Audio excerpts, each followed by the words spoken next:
महाराष्ट्र महानगर पालिका चुनाव 2026 किस शहर में कौन जीता, पूरी तस्वीर एक नजर में। महाराष्ट्र में हुए महानगर पालिका चुनाव 2026 के नतीजों ने राज्य की राजनीति में बड़ा संदेश दिया है। इस चुनाव में मुंबई, ठाणे, पुणे, पिंपरी चिंचवड़, नासिक, औरंगाबाद, संभाजीनगर, नांदेड़, अकोला, सोलापुर और मालेगांव जैसी प्रमुख महानगर पालिकाओं में कड़ा मुकाबला देखने को मिला। नतीजों के अनुसार राज्य में सबसे मजबूत प्रदर्शन सत्तारूढ़ गठबंधनों और बड़ी राष्ट्रीय क्षेत्रीय पार्टियों का रहा, लेकिन कई शहरों में नए और उभरते दलों ने भी अपनी मौजूदगी दर्ज कराई। मुंबई महानगर पालिका में भाजपा और सहयोगी दल सबसे बड़ी ताकत बनकर उभरे, जबकि विपक्षी खेमे ने भी मजबूत सीटें हासिल की। ठाणे महानगर पालिका में एकनाथ शिंदे गुट की शिवसेना का दबदबा देखने को मिला। पुणे और पिंपरी चिंचवड़ में भाजपा ने सबसे ज्यादा पार्षद जिताकर नगर सत्ता पर बढ़त बनाई। नासिक में मुकाबला त्रिकोणीय रहा,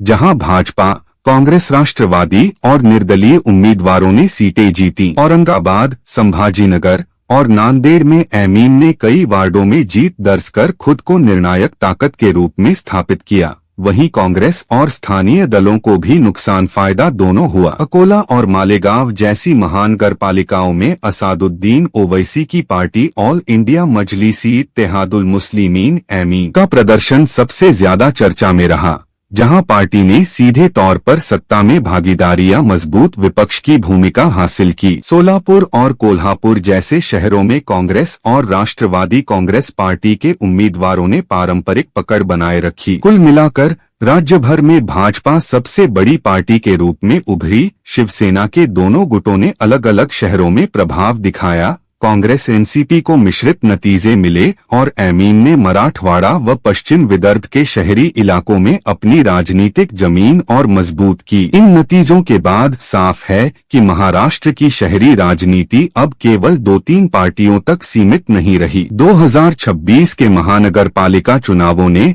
यह संकेत दे दिया है कि आने वाले विधानसभा और लोकसभा चुनावों में यही शहरी नतीजे राजनीतिक समीकरणों की दिशा तय करने वाले हैं। नतीजों के बाद महानगर पालिकाओं में सत्ता गठन को लेकर जोड़ और बातचीत का दौर तेज हो गया है। कई शहरों में किसी एक दल को स्पष्ट बहुमत न मिलने के कारण गठबंधन की राजनीति सामने आई है। मुंबई और पुणे जैसे बड़े शहरों में जहां भाजपा और उसके सहयोगी सबसे मजबूत स्थिति में नजर आए, वहीं ठाणे, नासिक और पिंपरी चिंचवड़ में शिवसेना के अलग अलग गुटों और राष्ट्रवादी कांग्रेस पार्टी की भूमिका अहम मानी जा रही है। इन शहरों में निर्दलीय पार्षद भी सत्ता संतुलन की चाबी बने हुए हैं, जिनके समर्थन से महापौर और स्थायी समिति का गणित तय होना है। मराठवाड़ा और विदर्भ क्षेत्र की महानगर पालिकाओं में चुनाव परिणामों ने साफ कर दिया है कि स्थानीय मुद्दों पर आधारित राजनीति ने बड़ा असर डाला है। औरंगाबाद, संभाजीनगर, नांदेड़,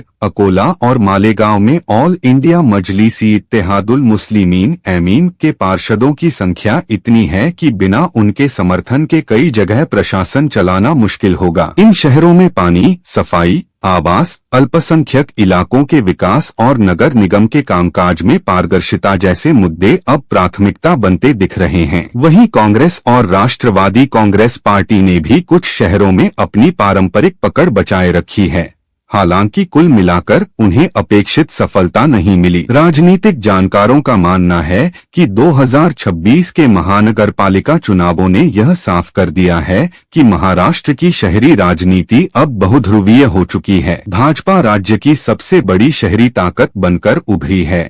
शिवसेना के दोनों गुट अलग अलग क्षेत्रों में प्रभाव बनाए हुए हैं और असादुद्दीन ओवैसी की पार्टी एमीन ने चुनिंदा इलाकों में निर्णायक भूमिका हासिल कर ली है। आने वाले दिनों में नगर निगमों के फैसले, बजट और विकास कार्य यह तय करेंगे कि कौन सी पार्टी जनता के भरोसे को आगे भी कायम रख पाती है और कौन पिछड़ जाती है। आने वाले महीनों में इन महानगर पालिकाओं के भीतर होने वाले फैसले ही 2026 के चुनावी नतीजों का असली असर दिखाएंगे। महापौर, उपमहापौर और स्थायी समिति के चुनाव में जिस तरह की रणनीति अपनाई जाएगी, उससे यह तय होगा कि कौन सी पार्टी केवल चुनावी जीत तक सीमित रही और कौन प्रशासनिक पकड़ मजबूत करने में सफल हुई। कई शहरों में विकास परियोजनाओं, बजट आवंटन और ठेकेदार प्रणाली पर नियंत्रण को लेकर तीखी राजनीति होने की संभावना जताई जा रही है, क्योंकि यही मुद्दे सीधे जनता से जुड़े हुए हैं। इस पूरे परिदृश्य में असादुद्दीन ओवैसी की भूमिका पर खास नजर रखी जा रही है। एमीन जिन महानगरपालिकाओं में मजबूत स्थिति में है,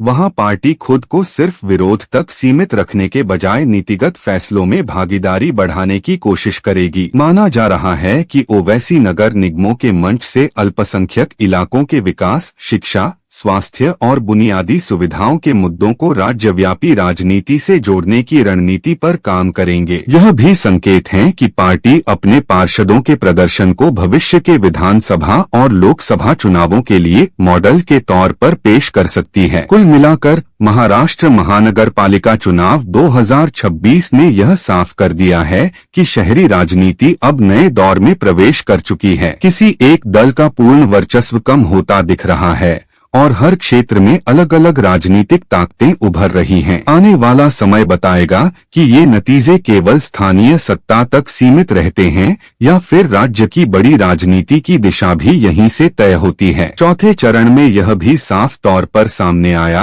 कि असादुद्दीन ओवैसी की टीम ने कई जगहों पर कैसे बड़े और स्थापित दलों को शिकस्त दी। एमीन की जीत किसी एक बड़े मुद्दे की वजह से नहीं, बल्कि जमीनी रणनीति, मजबूत वार्ड मैनेजमेंट और सीधा जनसंपर्क इसका सबसे बड़ा कारण रहा। जिन इलाकों में एमीन ने जीत दर्ज की, वहां उम्मीदवार पहले से स्थानीय समस्याओं से जुड़े हुए थे। पानी की किल्लत, गंदगी, नालों की सफाई, झुग्गी पुनर्विकास, स्कूल, अस्पताल और नगर निगम के भ्रष्टाचार जैसे मुद्दों को सीधे जनता के सामने रखा गया, जिससे लोगों को लगा कि यह लड़ाई उनके रोजमर्रा के जीवन से जुड़ी है। इसके अलावा ओवैसी की टीम ने वोट के बिखराव को अपने पक्ष में मोड़ने की रणनीति अपनाई। जहां कांग्रेस, एनसीपी और शिवसेना जैसे दल आपस में वोट बांटते नजर आए, वहीं एमीन को एकमुश्त समर्थन मिला। कई वार्डों में जीत का अंतर भले ही कम रहा हो, लेकिन घर घर संपर्क, बूथ स्तर पर पकड़ और अंतिम समय तक मतदाताओं को बाहर लाने की रणनीति ने एमीन को बढ़त दिला दी। खास बात यह रही कि युवा